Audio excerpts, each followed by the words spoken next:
What's up, guys? Welcome back to this episode of Just Joshin. I am your host, Joshua Sprafkin. Last episode, we start our series on the recruitment process for high school athletes in different sports. We started with baseball and learned a lot from my buddy Jason. This episode, we will move to an individual sport, track and field. The athlete that will be sharing their journey with us today is Charlie Everhart.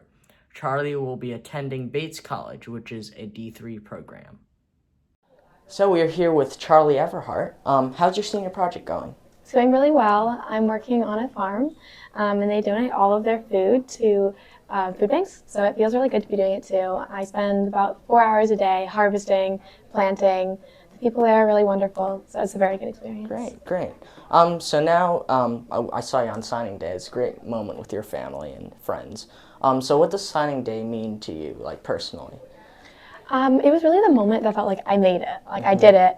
I've been putting in so many hours into this sport, so many hours into recruiting, and that was really just the moment that was like, I did it, I'm done, and I'm going there. Great. So how do you think track is different from other sports? Track is such a mental sport. Everything that you do, like, it's self-motivated. I play soccer outside of track, so I feel like I can compare it really well to soccer. Soccer, you have your teammates, and you have teammates in track, but your teammates aren't getting you to the finish line. You're getting yourself to the finish line, and it's on you to show up every day, give 100%, show up to the track meet, and not let nerves overwhelm you. So what do you think one of the most challenging moments of your athletic journey was? This season, I finally hit a wall. Up until this point, I've been PRing every race because I only started my junior year in track.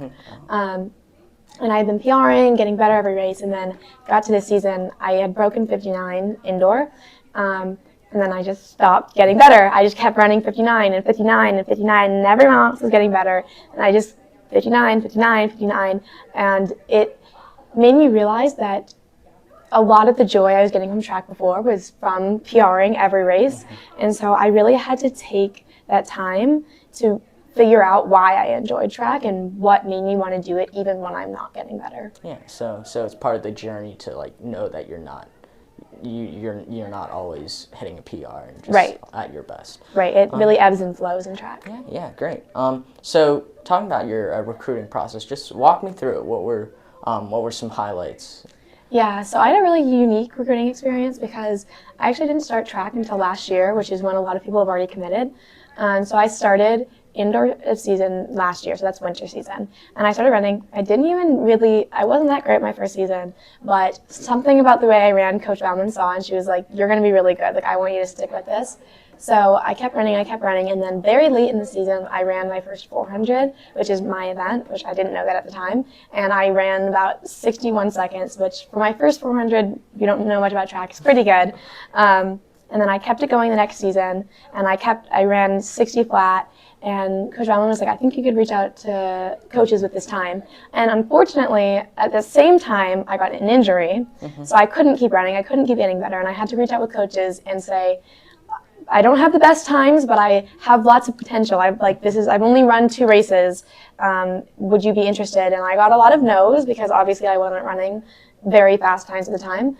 And it took until I reached out to some smaller liberal arts schools, which was honestly what I was looking for in a school, that I started hearing yeses back and, we can talk. And I talked to a lot of coaches, and it just so happens that I talked to the Bates coach, who I immediately was like, this sounds like the place for me. Like, it was a small NESCAC school, which is what I was looking for. The coach was wonderful, and he was happy with my times, and he was happy with my grades, and so it wasn't a very hard process for me, but it was definitely not your usual process. So who has been your greatest inspiration throughout your athletic career? It would definitely be my coach. Yes, Coach Bauman, she's been a huge inspiration for me, but really the person who has made me the athlete I am is my main coach, Coach Adria. I've struggled a lot with race anxiety, and that's honestly been the hardest thing for me to push through, and every single time I've started to get to the point where I don't know if I can keep doing it, and it's getting too much to me. my coach is always there. And I remember at the very beginning of the season, I hit this breaking point, and I was so stressed before this meet, and I was crying, and I was like, I don't even know why I do track. Like, I don't know if I love this.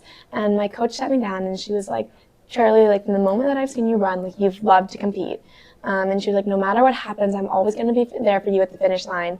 And it really brought me back to earth. And I always think about that before I run. Like, I love to race, I love to run, and I love track. And it was really my coach who helped me realize that. And what are you looking forward to in your next step in your career? Just getting better. Like, I had 4 years, I've only done 2 years of track, and one of those seasons, well, my first season doesn't count too much because I wasn't into it. The next season I was injured. This year felt like my first real year of track, and now I have 4 more years.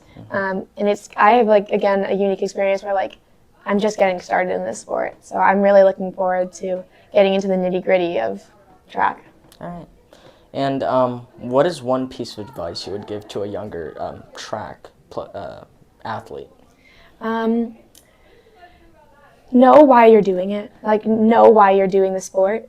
Like, it's, like I said, it's such a mental sport. It takes you showing up every day and saying, I want to do this. And if your only reason for doing that is just cause, or because you want to win, like, you're not going to get better. You have to have something deeper than that. You have to know what your reason is. And for me, my reason is I want to prove to myself that I can do this. I want to prove to myself that I have that mental toughness. And you have to have something like that to fall back on, like after a bad race, when you're not PRing, during a really hard workout. Like, why are you doing this? And how did you balance, like, your academics and your athletics, and also just staying fit in general? Yeah, I mean, it's definitely a challenge. You are putting in a lot of hours, not just on the track. It's not just 3:30 to 5:30. It's recovery, it's rolling, it's what are you spending your weekends doing, and it's definitely hard. Honestly, the biggest thing for me has been learning to set boundaries. Like, at 9:30, I'm done with homework. Even if I have a lot of homework left, 9:30, I'm done with homework. And even if that means getting up early the next morning, I don't sacrifice sleep for the expense of school. Because you need it to be a strong athlete. And I don't sacrifice meals. I will never skip lunch. I will never skip breakfast. I'll never skip dinner. You have to be prioritizing your body. And sometimes that means getting a late extension on things, but you have to put your body first when you're an athlete and a student. Great. All right. Thank you.